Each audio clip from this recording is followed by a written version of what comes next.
এক মহিলা আয়েশা রাদিয়াল্লাহু তাআলা আনহার কাছে আসলেন। এসে আয়েশা রাদিয়াল্লাহু তাআলা আনহাকে ওই মহিলা বললেন যে আমার একটা বড় ধরনের রোগ দেখা দিয়েছে। আমরা রোগ তো আমাদের শুধুমাত্র জ্বর, কাশি, ঠান্ডা, হাতের ব্যথা, পায়ের ব্যথা, এগুলোকে আমরা রোগ মনে করে থাকি, কিন্তু এছাড়াও আরো অনেকগুলো রোগ রয়ে গিয়েছে। বন্ধুগণ, আপনার এই শারীরিক রোগের চিকিৎসা রয়েছে, চিকিৎসা বিজ্ঞানের চিকিৎসা রয়েছে, গাছগাছালির মধ্যে চিকিৎসা রয়েছে, খাবারের মধ্যে চিকিৎসা রয়েছে, বস্তুর মধ্যে চিকিৎসা রয়েছে, কিন্তু এমন কিছু রোগ রয়েছে মানুষের, যে রোগগুলোর চিকিৎসা একমাত্র কোরআন এবং সুন্নাহ ছাড়া আর কোথাও নেই। যে রোগগুলোর চিকিৎসা একমাত্র আল্লাহ নবী সাল্লাল্লাহু আলাইহি ওয়াসাল্লাম ছাড়া আর কেউ চিকিৎসা জানিয়ে দেয়, কিন্তু সেগুলোর আমাদের কোনো খবরই নেই, সেগুলো সম্পর্কে আমাদের কোনো খবরই নেই।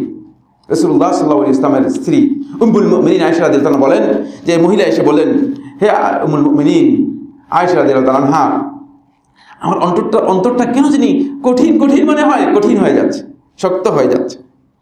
আমরা তো অন্তর নিয়ে চিন্তাই করি না, শক্ত হচ্ছে না নরম হচ্ছে বুঝবো কিভাবে?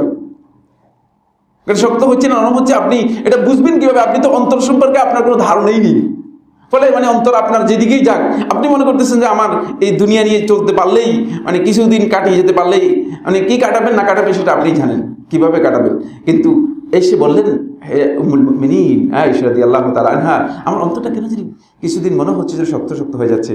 তখন আয়েশা রাদিয়াল্লাহু বললেন, হ্যাঁ, তোমার জন্য একটা চিকিৎসা আছে, তোমার একটা প্রেসক্রিপশন আছে, চিকিৎসা আছে।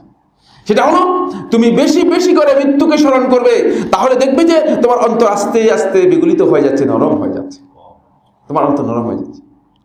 অল্প কিছুদিন পর মহিলা আসলেন, এসে আয়েশা রাদিয়াল্লাহু বললেন, মা, আপনি যে ওষুধ দিয়েছেন এই ওষুধে আমার অন্তর বিগলিত হয়ে গিয়েছে। এখন আমি আপনার কাছে আল্লাহ রাব্বুল আলামিনের শুকরিয়া আদায় করি যে আপনি আমাকে ঠিক চিকিৎসাটুকু দিয়েছেন। আমরা অন্তরের চিকিৎসা সম্পর্কে জানি না, জানানোর চেষ্টা করি না, নবী সাল্লাল্লাহু আলাইহি ওয়াসাল্লামের নির্দেশনার কাছেও যাওয়ার চেষ্টা করি না। এটা আমাদের আরেকটি বড় ধরনের সমস্যা।